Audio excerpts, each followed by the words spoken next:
What is up, YouTubes? Mountain Man Magic, and it's time for another art review video. But for this one, I was trying to figure out what am I going to do for Throne of Eldraine, because it's such a flavor-packed set.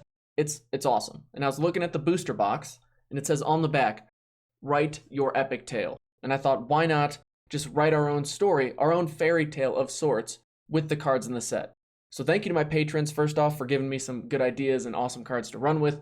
Much appreciated there. This is definitely not the canon version of it. If you want that, it's a $4 ebook, I think, which I think is a pretty great deal, especially if you're interested in the storyline. Definitely go check that out. So thank you again to my patrons. Thank you to Card Kingdom for sponsoring the channel. But if you want to help continue the story from where we leave it, I'm always up for suggestions. Let me know in the comments what you think. But without further ado, let's get into it.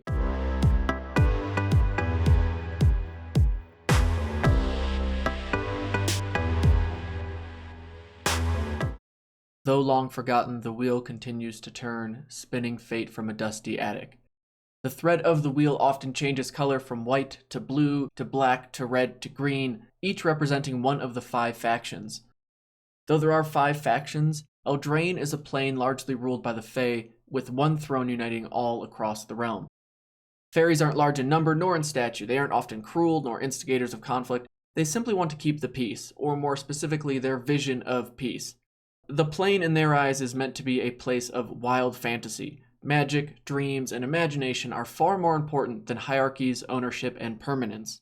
The Fae also take what they would consider a reasonable approach to justice. Nothing permanent, nothing that couldn't be undone, just enough to make sure, say, a troublemaker learns their lesson. Maybe they have a tough walk home from a night enjoyed a bit too much, or someone is just put in their place when needed. Pumpkins are easy to watch after, and it doesn't take long before that person is wishing they had their legs back. The factions will often grow annoyed of the Fae, but do realize it could be worse, and at the end of the day, the lack in their magical abilities keeps them content with the current dynamic.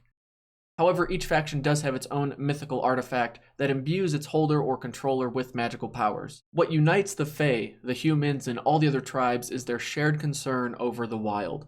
Once peaceful and tranquil, the wild has since become infested with a darkness. Scouts often patrol the borders of the wild, they fight back beasts that venture too close to their land, keep records of the flora, and monitor the darkness to ensure it is not growing or encroaching on their lands. And this is where our story picks up, at the tail end of a battle that broke out with the wild in the Redlands and some wild creatures actually reaching Castle Embereth. Giants crashed through some small villages and were able to infiltrate the uninspiring walls of Castle Embereth. It's unsurprising though, as its primary defense and treasure lay underground, as most dwarven establishments do, but the fact the wild reached so close was unprecedented. Thankfully, Castle Garenbrig sent reinforcements, showing that some parts of the wild can still be tamed. Castle Ardenvale brought reinforcements led by the royal couple, their general Sir Alan, the Lion's Claw, who always loves an opportunity to live up to his name, and Queen Linden, a brilliant tactician.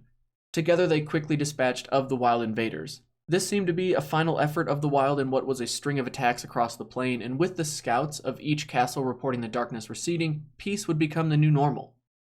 The royal couple let themselves, for the first time in a long time, believe they have found their happily ever after, and the couple soon had their first child. A girl, Kara, who would be raised in as happy an environment as any child could dream of. Toys that kept her imagination spinning, and stories of wonder left her with no shortage of what awaited her beyond the castle. She often fell asleep hearing of fierce beasts, mischievous fey creatures, and images of who she could grow up to be. She dreamt of charging into battle with her mother and father, of becoming the princess and finding her own prince, and together they would lead the people. Maybe she would compete as an unknown warrior to prove herself. Whatever it took, she was determined to be seen as a worthy knight, walk through the flame, and ultimately become the greatest queen the plane had ever known. Only the strongest could enter the circle of loyalty and be imbued with its power and wisdom. All true rulers of Ardenvale etch their initials within the circle. At a very early age, Kara is convinced that is her destiny. Across the plain, the Lochthwain royal family was not having such a blissful time. Ayara's mother is unknown to everyone except her father, who is simply known by his title, the Grim. It was rumored that he once knew love, but all who know the true story have long passed. What is known is he ages far slower than most, a trait inherited by his daughter. They age 1 year to the average citizen's 50. Sir Conrad, as far as anyone can remember, has been motivated by one thing and one thing only, his immortality. Ayara grew up with the tales of her father's adventuring, hearing of the Fae hidden in the wild, of the beasts and trolls that are as simple-minded as they are merciless. He has only hinted at what has happened to her mother, though she has pieced together some bits throughout the years. Her mother was a fierce warrior with the ability to tame any beast she came across in the wild. But centuries ago, the wild was not the issue. The plain was plagued by dragons, and Ayara believes her mother fell defending the realm from a dragon of unimaginable size and ferocity. She sacrificed herself to deal the killing blow, but she does not know how the story ends. This unknowing has made Ayara angry and indifferent towards the realm, as well as made it easy to justify how quickly she moves on from suitors, all of whom attempt to help her and her father in their obsessive hunt for the Cauldron of Eternity. The ancient artifact, once the pride of Locthwain, has been lost to the wild for centuries. It is also where most people speculate the darkness that now infests the wild stems from. After being stolen, an immortal Shadow Queen now rules the wilds with her undead knights and loyal wild creatures. Perhaps Ayara and Sir Conrad feel a duty to fix Locthwain's mistakes, or is it their own selfish and insatiable hunger for actual immortality? Whatever their motivations may be, we know Ayara wants it more than anything else as well. And with no shortage of suitors, she's made it clear what will win her heart. The thread now spinning goes from white to gray, then black, then back to white throughout the years, and for the next 2 decades continues to fluctuate between white and black. It has now been nearly 20 years since that attack on Castle Embereth, and like all good things, even peace must come to an end. To those living in and near the castle, it was unexpected, but to those living on the outskirts of each faction, it was only a matter of time. The Shadow Queen's forces have been growing bolder. Borrow Witches have been stealing and infecting everything they can capture, from house pets to humans to the food they harvest. Going into the wild is as dangerous now as it's ever been. The Fae have also grown untrustworthy and far greedier than before. Citizens would often classify their actions as annoying yet understandable, but as of late have since gone into hiding and trying to escape the Fae's torturous ways. Rankle, the new Fae leader who sits on the Throne of Eldraine, dismisses the citizens' claims, explaining these are simply pranks and all will be undone once the citizens learn their lesson.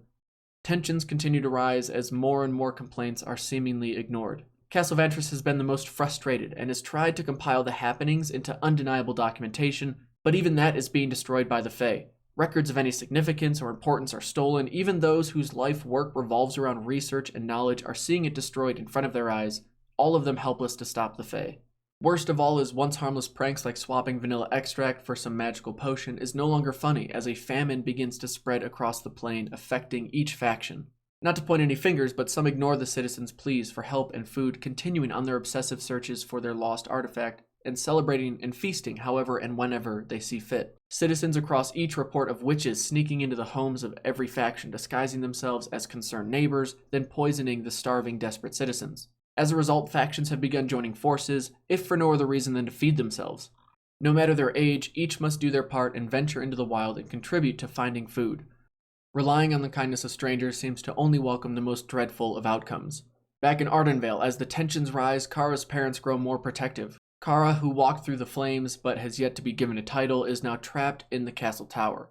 The Lion's Claw insists on attacking now at the Fae and the Wild, as whatever darkness is growing will only continue to do so, as the Fae show no sign of concern nor make any effort to push it back. Queen Linden agrees, sending messengers to every faction to join forces in the attack. The plain is now on the brink of war.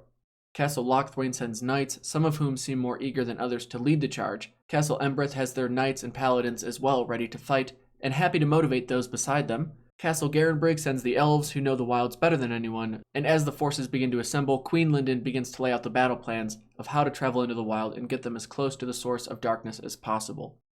But unfortunately, the message never reaches Castle Vantress. Most messengers meet an unfortunate end, and those that do hear of the collective effort continue to be at the mercy of the Fae. Over the next couple days, elves continue to scout the wilds and report back that there are beasts and giants assembling throughout the wild. To make matters worse, rumors of a dragon near Castle Embereth are growing, and with their army split, if a dragon were to attack, the castle would most likely be lost. But the leaders of each faction in Ardenvale argue the enemy that is known, that is at everyone's doorstep, must be the priority. Kara is still stuck in the tower, frustrated by her parents' unwillingness to let her fight, but she does hear the next morning the army will set off for the wild. That night, Kara has a dream of her escaping into the wilds, but as she leaves, she turns to a terrifying vision of unstoppable death and their castle falling. She feels helpless, watching the stones crumble in the distance, the sight captivating her. Suddenly, she is awakened to the first battle horn ringing out into the morning fog. The red-capped goblins are charging into Ardenvale, which meant two things. The invasion of the wilds would have to wait, and the tales of a dragon attacking Castle Embereth must be true. The goblins would only travel this far if they too had been driven from their lands, and now they're looking to settle in a more comfortable dwelling. Kara runs down to find a way out and fight, and is happily surprised to see an ogre has already crashed through the door, but is also a bit saddened by the fact that he's still there and now stands between her and freedom, or at least the freedom to fight goblins and more ogres. But all's good, she has crystal slippers like all folks trapped in a tower do, and jokes on them because now she's super fast and smashes through the ogre no problem. As she departs the castle, she sees some dashing guy looting the place, but she's not really worried about it at this point. She's got bigger problems. This person smashed a shield and the goblins really didn't like it, so she's wondering what to do next, seeing them surrounded. Thankfully, some dwarves have come to help out and they're not messing around. Somehow these portly fellows outrun the boulders coming behind them, but what's important is they take care of most of the goblin invaders. Once they catch their breath, they tell her the other 7 dwarves are trapped and pinned down under the mountain with Thorbrand, and the dragon is in fact laying siege to Castle Embereth. Some guy trying to sell stuff to the gathered crowd tells her of a secret entrance through the wild to sneak into Castle Embereth undetected. She jumps on the fastest steed around that's awaiting her under her favorite tree. She jousts her way through the crowd, and thankfully the Ironcrag Pyromancer shows up, using her true power, bringing down fire in a cloud of heat to dispatch of the rest of the wild creatures and goblins attacking the castle. Kara sets her eyes towards the dragon, and we come to learn that Kara is in fact the resolute rider rushing to the aid of Castle Embereth. She finds Thorbrand mortally wounded but still clinging to life. He pulls her in close to give her their ancient relic, Embereth. He said, although humans are not ideal to own it for now, it's much better than it falling into the hands of a dragon, and she has to promise to give it back to a dwarf ASAP. Also, she must understand that taking Embereth is a risk. The power it holds can be hard to contain. Kara, however, is undaunted. Some may even say bold, and picks it up without hesitation. Thorbrand's last breath leaves him as the 7 come rushing into the room with the news that the dragon is about to breach the castle's last drawbridge of defense with its searing barrages. Kara rushes out of the castle with an undaunted righteousness and quickly calls out the dragon for cheap-shotting the castle while everyone else was away. It tries to rebuttal, but with a sundering stroke of slaying fire, Kara lays waste to the dragon. Sir Kara the Bold indeed, and a title well earned. Perfect moments like these are often counterbalanced by fate, and Sir Kara looks across the valley to see her family's castle crumbling in the distance. With the sparks and storms around it, she can only assume that the Fae have brought to life artifacts meant to protect the citizens of each faction and set their malice on Castle Ardenvale. Sir Kara became filled with a rage she did not know was possible and called upon the power of the mountain. With it came a storm, and an army rose around her feet. Lochthwain's forces were far from depleted. Through the air and from the swamps came knights both living and undead. They charged back towards Ardenvale with their sights set on the traitorous Fae and the still lingering wild beasts. She had tasted death and now wants Rankle to taste it as well. Once she arrives, the Redcaps are last seen spending every resource they could to gain ground, but the reinforcements sent from Lochthwain were simply overwhelming.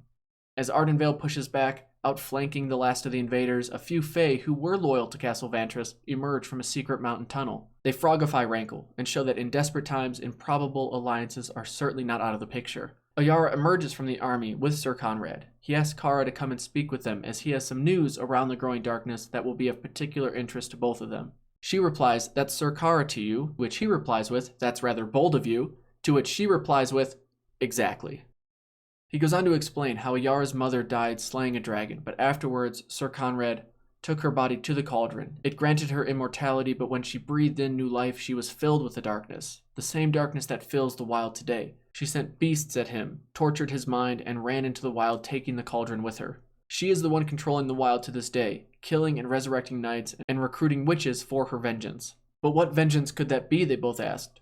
He did not know, but said all he remembered was she was frightened yet angry, and in her eyes he felt she was possessed, not in control of what she was doing. The cauldron in fact may be cursed, but he will not rest until he knows if she is still in there. It is not greed or a sense of immortality that motivates Sir Conrad, but a hope that love for him is not lost.